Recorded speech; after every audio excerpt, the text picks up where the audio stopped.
Cost of living in Singapore நிறைய பேர் என்கிட்ட டிஎம் பண்ணி சிங்கப்பூர்ல செலவு எவ்வளவுக்கா ஆகுது சொல்லுங்க அப்படின்னு சொல்லி நிறைய பேர் கேட்டுட்டு இருந்தாங்க. அதுக்கான வீடியோ தான் இது. மறக்காம சேவ் பண்ணி வச்சுக்கோங்க, ரொம்பவே யூஸ்ஃபுல்லா இருக்கும். வீட்டு வாடகை நான் எவ்வளவு கொடுத்துட்டு இருக்கேன் அப்படின்னா $1200 மாஸ்டர் பெட்ரூம் வித் அட்டாச் பாத்ரூமோட இருக்குது. இது வந்து HDB காண்டோ கிடையாது, நான் இருக்குது. இவங்க ஷேரிங்ல இருக்காங்க. இதே நீங்க ஒரு ஹோல் யூனிட் ரெண்ட் பண்ணணும், அது ஒரு 2 BHK அப்படின்னு பாத்தீங்கன்னா மினிமம் ஒரு 2.5 ல இருந்து மேக்ஸிமம் ஒரு 3.5 வரையும் ஆகும். நீங்க சூஸ் பண்ற location and number of rooms பொறுத்து இந்த அமௌண்ட் வந்து வேரி ஆகும். ஃபுட்டுக்கு நாங்க போட்ட பட்ஜெட் வந்து பர் வீக் வந்து $100.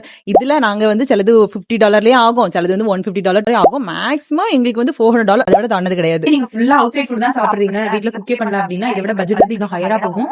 அதே இது நீங்க வீட்ல குக் பண்ணி சாப்பிட்டீங்கன்னா இதுவும் கம்மியா கூட நம்ம வந்து பிளான் பண்ணி முடிச்சிடலாம். டிரான்ஸ்போர்டேஷன் எவ்வளவு ஆகும் அப்படின்னா, நாங்க இருக்க இடம் வந்து உட்லண்ட்ஸ், மலேசியா பக்கத்துல இருக்குது. அப்புறம் ஹஸ்பண்டுக்கு ஒர்க் போறது கொஞ்சம் லாங் அப்படிங்கறதுனால 150 to 180 190 200 வரைக்கும் போகும்போதுக்கோங்க. எனக்கு பர்சனலா எவ்வளவு ஆகும் அப்படின்னா, நான் மாடு மேய்க்கிறது பொறுத்து தான் இருக்குது. சிலது $50 மேய்ச்சிருவேன், சிலது $80 ஆகும். இந்த கொட்டால நானும் வருவேன். நாங்க வந்து டாம்பனஸ்ல இருக்கோம் அண்ட் என்னோட ஹஸ்பண்ட் வந்து பைக் வச்சிருக்காரு. மோரோவர் நம்ம குழந்தைங்க வச்சிருக்கோம்னா பைக்ல எல்லாம் இங்க சுத்த முடியாது.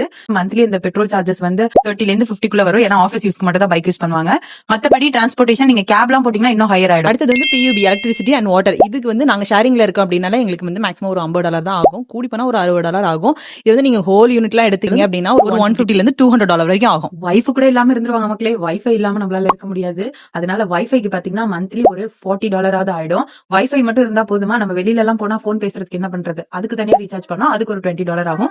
சோ மோரோவர் இன்டர்நெட்டுக்கு பாத்தீங்கன்னா ஒரு $60 ஸ்பெண்ட் பண்ற மாதிரி இருக்கும். இதுல நாங்க ஷேரிங்ல இருக்கிறதுனால வைஃபையுமே எங்களுக்கு ஷேரிங்ல தான் வரும். சோ அதுவுமே எங்களுக்கு ஒரு $15 $20 ஆகலாம் முடிஞ்சிடும். சரிங்க மக்களே. எஜுகேஷனுக்கு என் பிள்ளைக்கு இப்போதைக்கு நான் $400 பே பண்ணிட்டு இருக்கேன். ஆனா இது வந்து கம்ப்ளீட்லி பெரிய டாபிக். இதை பத்தி பேசணும் அப்படின்னா ஏற்கனவே பேசி ஒரு வீடியோ போட்டிருக்கேன்.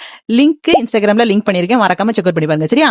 காஸ்ட் ஆஃப் லிவிங் இன் சிங்கப்பூர்ல வந்து மோஸ்ட்லி எல்லாமே நாங்க கவர் பண்ணிருக்கோம். ஏதாவது டவுட்னா மறக்காம கமெண்ட் பண்ணுங்க. சரியா? Cost of living in Singapore ஹைனாலும் இங்க வந்து சேஃப்டி பக்கா, டிரான்ஸ்போர்ட் பக்கா, கிளீனினஸ் பக்கா, எல்லாமே பக்கா. காசுக்கு ஏத்த தோசை மக்களே. Thank you, by.